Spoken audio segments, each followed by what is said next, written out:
حضرت ابو سعید خدری رضی اللہ عنہ نے کہا، نبی اکرم صلی اللہ علیہ وسلم نے فرمایا، کیا ایسا نہیں، یعنی ایسا ہے کہ عورت جب حائضہ ہوتی، یہاں بھی کیا استفہامیہ نہیں بلکہ انکاری ہے، کہ عورت جب حائضہ ہوتی ہے تو نہ نماز پڑھ سکتی ہے، نہ روزہ رکھ سکتی ہے، اور ان کے دین میں کمی کی یہی وجہ ہے. اسے بخاری نے روایت کیا ہے. یعنی بہرحال انسان جب ایک عبادت نہیں کر رہا ہوتا تو اس کی کمی تو واقع ہو رہی ہوتی. ہاں، یہ کمی پوری کہاں سے ہوتی؟ دوسری طرف جس سبب سے وہ روزہ نہیں رکھ رہی، مثلا دودھ پلانے کی وجہ سے، تو وہاں دودھ پلانے کا جو اجر ہے وہ اس کو الگ طور پر مل رہا ہے. یعنی اللہ تعالیٰ نے عورتوں کے ساتھ ظلم نہیں کیا، بلکہ ایک جگہ اگر ایک فریضے میں کمی ہو رہی ہے تو دوسرے فریضے کے ادا کرنے کا اجر بھی پا رہی ہے. ان انس بن مالک الکعبی ان رسول اللہ صلی اللہ علیہ وسلم قال ان اللہ ودع عن المسافر الصوم وشطر الصلاة وعن الحبل والمرضع الصوم. رواہ احمد وابو داود والنسائی والترمذی وابن ماجہ.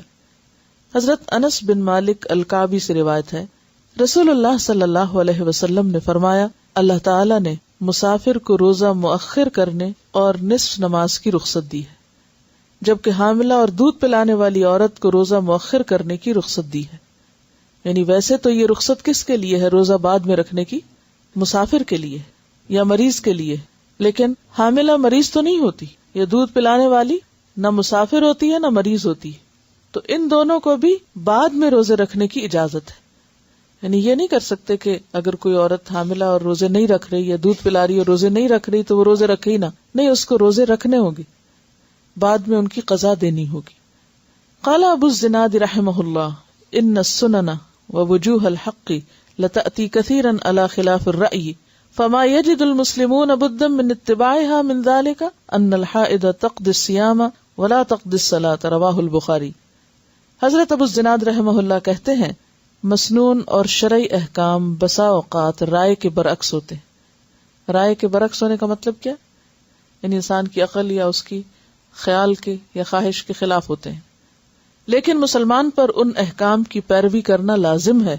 انہی احکام میں سے ایک یہ بھی ہے کہ حائضہ روزوں کی قضا تو دے، یعنی حائضہ عورت روزوں کی قضا تو دے لیکن نماز کی قضا نہ دے. اسے بخاری نے روایت کیا ہے. وجہ کیا ہے؟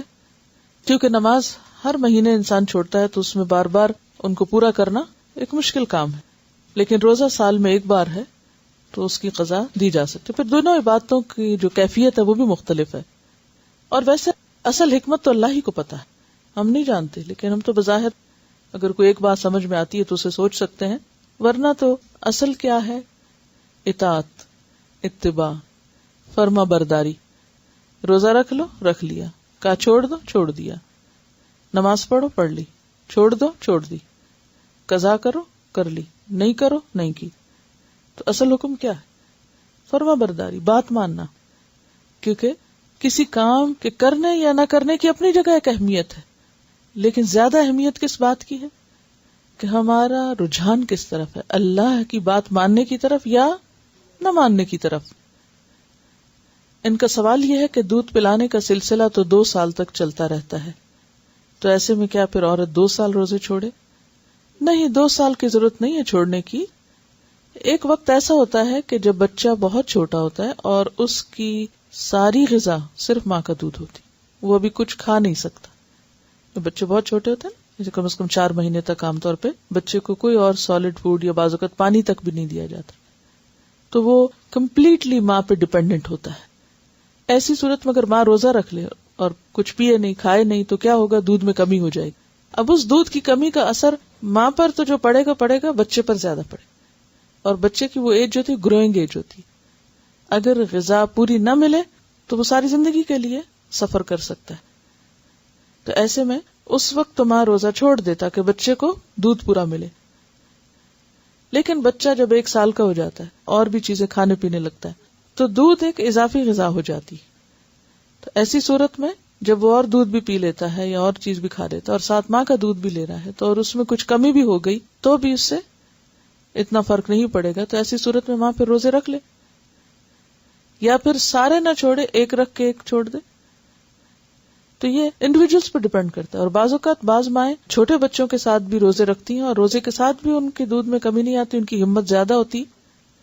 تو اس میں بھی یہ صرف رخصت ہے، حکم نہیں ہے کہ بالکل روزہ نہ رکھے. جیسے سفر میں چاہے تو رکھ لے چاہے تو چھوڑ دے، اسی طرح اس حال میں اگر وہ سمجھتی کہ وہ رکھ کے کام چلا سکتی تو روزہ رکھ.